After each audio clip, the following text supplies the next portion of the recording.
Ada luka yang tak bisa sembuh, bukan karena tidak ada obatnya, tapi karena obatnya sudah mati. Sebelum dunia berubah, Joel adalah seperti kita. Seseorang yang hanya ingin hidup tenang, membangun rumah, membesarkan anak, dan berharap waktu berjalan cukup lambat agar ia bisa menyaksikan putrinya tumbuh dewasa. Ia bukan tentara, bukan juga penyelamat. Ia hanyalah seorang pekerja konstruksi.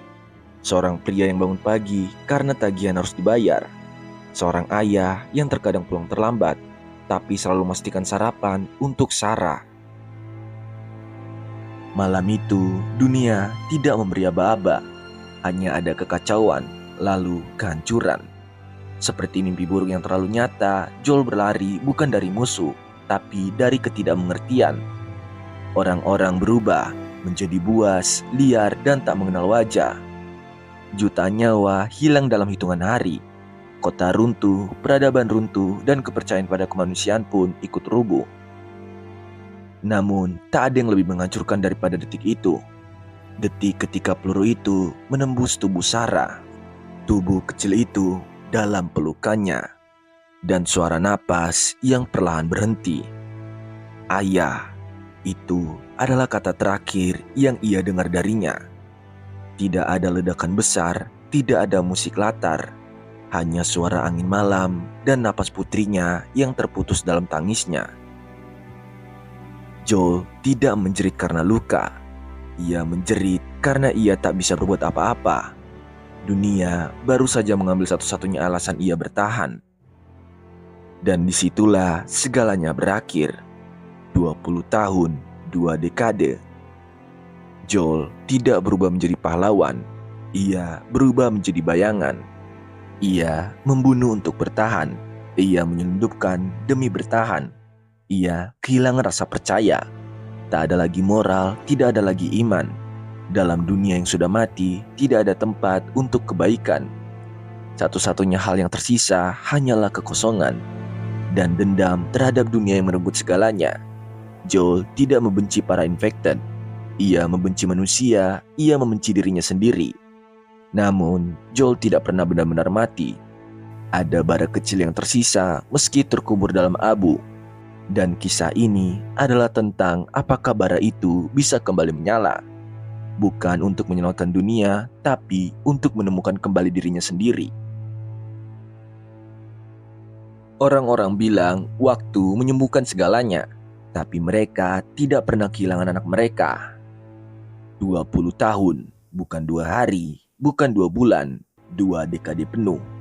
Joel tetap hidup, tapi bukan karena ingin, bukan karena harapan, tapi karena dunia tidak memberinya pilihan untuk mati. Setiap pagi, ia membuka mata, bukan untuk menjalani hidup, tapi sekedar melewati hari.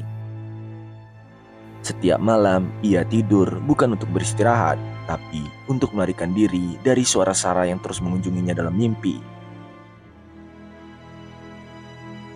Apa yang dilakukan seseorang selama 20 tahun, saat satu-satunya hal yang membuat hidupnya berarti sudah tiada. Joel berubah, bukan menjadi lebih kuat, tapi lebih keras, lebih dingin, lebih bengis. Dan mungkin itulah satu-satunya cara agar ia tidak sepenuhnya hancur. Ia menjadi penyelundup, membunuh demi bertahan, membuang moral di tengah jalan, tidak percaya pada siapapun, tidak membuka pintu hatinya, bahkan untuk orang-orang yang berjalan bersamanya.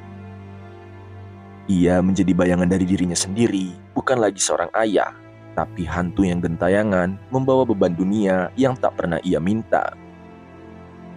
Tidak ada yang tahu apa yang sebenarnya Joel rasakan, tapi kita tahu setiap kali ia menarik pelatuk, ada bagian dari dirinya yang ingin ikut mati. Tapi dunia tidak memberikannya kemewahan itu. Jadi, ia membunuh lagi, menyelundup lagi, mengubur rasa bersalah itu lebih dalam agar tak ada yang melihat, termasuk dirinya sendiri. Hingga akhirnya suatu hari yang tampak seperti hari-hari sebelumnya, seorang gadis datang, keras kepala, berani, sok tahu, dan tidak peduli siapa Joel. Namanya Ellie. Dan Joel tidak menyadarinya, tapi itu adalah hari pertama dalam hidupnya selama 20 tahun. di mana ia merasa takut kehilangan lagi.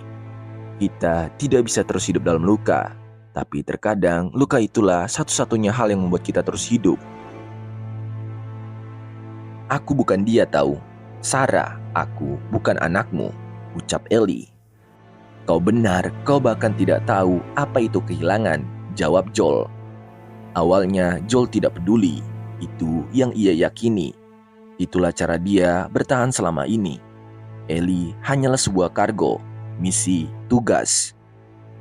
Ia bahkan memanggilnya begitu, kargo. Tapi seiring waktu, sesuatu mulai berubah. Dan perubahan itu terjadi bukan dengan ledakan, tapi dengan bisikan. Satu tawa, satu gurauan, satu percakapan tentang pesawat, bintang, atau lelucon bodoh dari buku yang Ellie bawa. Itu semua bukan hal besar, tapi itulah retakan pertama di dinding hati Joel. Dan untuk pertama kalinya setelah 20 tahun, Joel merasa takut akan sesuatu yang bukan peluru atau jamur mematikan, tapi takut akan kehilangan lagi. Hubungan mereka bukan seperti ayah dan anak, tidak pada awalnya. Terlalu banyak luka, terlalu banyak ruang kosong. Tapi Ellie tidak pernah berhenti. Ia terus berbicara, membuat Joel kesal, membuat Joel tertawa, membuat Joel hidup lagi. Dan di balik semua itu, Ellie pun membawa luka yang sama. Ia kehilangan banyak, teman, sahabat, rasa percaya. Dan satu-satunya hal yang bisa mengisi kehampaan itu adalah seseorang yang bisa berdiri di sisinya. Seseorang seperti Joel, tapi Joel belum siap. Belum. Semakin kau peduli, semakin besar rasa sakit saat kehilangan. Itulah yang diucapkan Joel. Joel tahu itu. Ia sudah kehilangan. Ia tahu rasa hancur yang membuatmu ingin mati, tapi tidak bisa. Maka ia membangun tembok, ia membangun jarak, ia mencoba membuat Ellie tetap sebagai kargo. Tapi hati tidak bisa ditipu terlalu lama, dan Ellie tanpa sadar telah menjadi denyut nadi baru dalam hidup Joel. Denyut yang ia tidak ingin akui, tapi tidak bisa hilangkan. Di titik ini, Joel bukan lagi hanya penyintas. Ia mulai menjadi manusia lagi. Tapi menjadi manusia berarti kembali bisa merasa. Dan merasa berarti kembali bisa kehilangan. Itulah ketakutan terdalam Joel. Dan itulah cinta dalam bentuknya yang paling sunyi.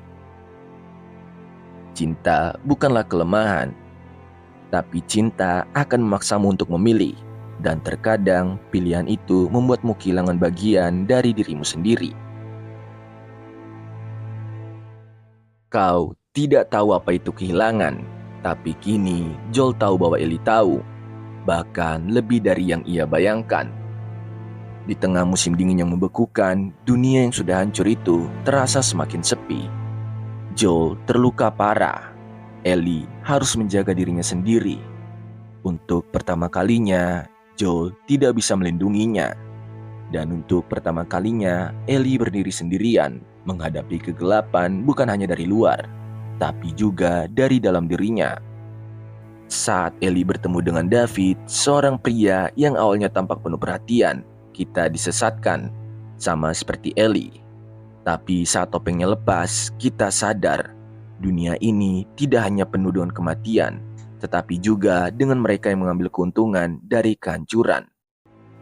David bukan sekedar antagonis.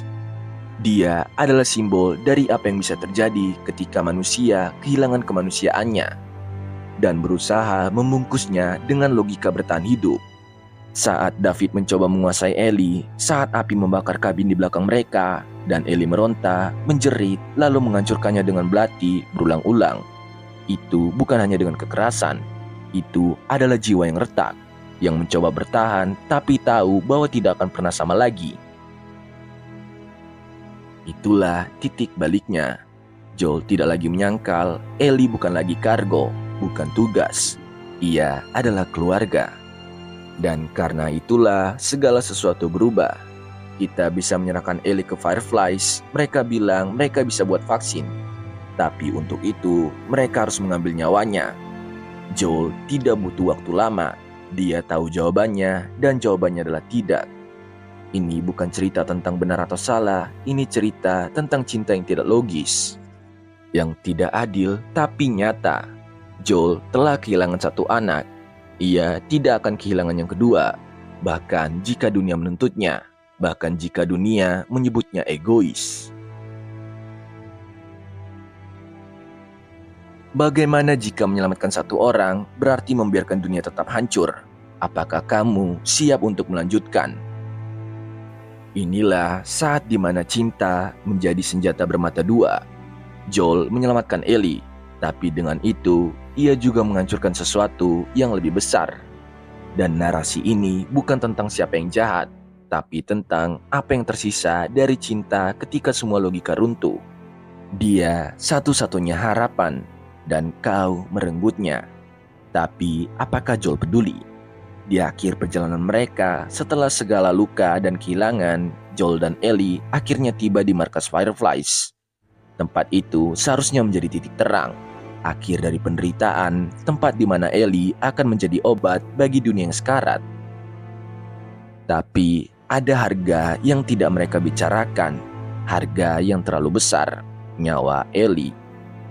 Bagi Fireflies, Ellie adalah solusi. Bagi Joel, Ellie adalah segalanya. Dan begitulah, tanpa keraguan, tanpa berpikir panjang, Joel memilih untuk menyelamatkan satu orang dan membiarkan jutaan tetap hidup dalam ketakutan. Ia menembak dokter, menembak penjaga, menyelamatkan Ellie bukan untuk menyelamatkan dunia, tapi untuk menyelamatkan dunia kecilnya sendiri. Dunia yang hanya tinggal satu orang, Ellie. Kalau kau berada di posisiku, kau akan melakukan hal yang sama, tapi akankah kita benar-benar melakukannya? Inilah inti tragedinya. Joel bukan pahlawan, tapi dia juga bukan penjahat. Ia hanyalah seorang ayah yang tidak bisa kehilangan lagi. Cintanya tak rasional, tak adil, tapi cinta yang begitu manusiawi. Ketika Ellie sadar, Joel berbohong. Firefly sudah mencoba, mereka gagal. Kau tidak satu-satunya. Tapi Ellie tahu ada yang salah. Ia tidak bodoh, tapi ia memilih diam. Karena mungkin ia juga tak siap menerima kenyataan bahwa dunia memilih dia sebagai harga. Inilah paradoksnya. Cinta yang menyelamatkan Ellie adalah cinta yang membiarkan dunia tetap sakit. Disinilah kisahnya berakhir, atau justru baru dimulai. Karena di balik pelukan dan kebohongan ada luka yang belum sembuh. Dan pada akhirnya, cinta yang menyelamatkan hari ini bisa menjadi api yang membakar hari besok. Jika ada satu nama, satu filosofi yang mampu merangkum siapa itu Joel, maka itu adalah salus per amorem, keselamatan lewat cinta. Tapi ini bukan cinta yang manis, bukan cinta yang agung, dan tak bersyarat seperti dongeng. Ini adalah cinta yang dipeluk dengan luka, diperjuangkan dengan darah, dan kadang dibayar dengan dunia. Filosofi salus per amorem bukan hanya tentang menyelamatkan seseorang karena kau mencintainya. Ini tentang menggenggam terlalu erat hingga dunia di sekeliling hancur perlahan. Joel adalah manifestasi cinta manusia yang terlalu dalam, hingga ia melupakan bahwa dunia bukan hanya tentang satu orang. Ia bukan egois, ia hanya manusia. Kita hidup dalam dunia yang menghargai pengorbanan, tapi Joel adalah mereka yang memilih untuk tidak mengorbankan lagi, karena satu kehilangan sudah cukup membuatnya tak bisa bernapas. Filosofi ini punya 3 wajah. Cinta sebagai penyembuh, Ellie mengisi kekosongan Sarah, ia memberi Joel alasan untuk hidup.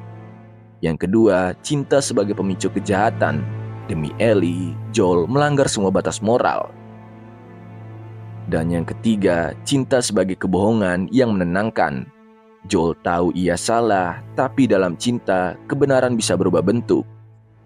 Salus per amorem bukanlah filosofi untuk dikagumi, tapi filosofi ini adalah cermin bagi semua manusia yang pernah memilih cinta di atas segala hal. Bahkan jika pilihan itu berarti menipu orang yang paling kau sayangi. Di dunia The Last of Us, tidak ada yang benar-benar baik. Tidak ada keputusan yang 100% salah. Yang ada hanyalah manusia yang mencoba bertahan lewat satu hal yang tersisa, cinta. Dan cinta Joel bukan cinta yang suci, tapi cinta yang begitu nyata, begitu rapuh, begitu manusiawi. Salus per amorem, filosofi ini bukan jawaban, tapi itu adalah alasan. Dan dalam dunia yang penuh kematian, kadang alasan lebih berharga daripada kebenaran.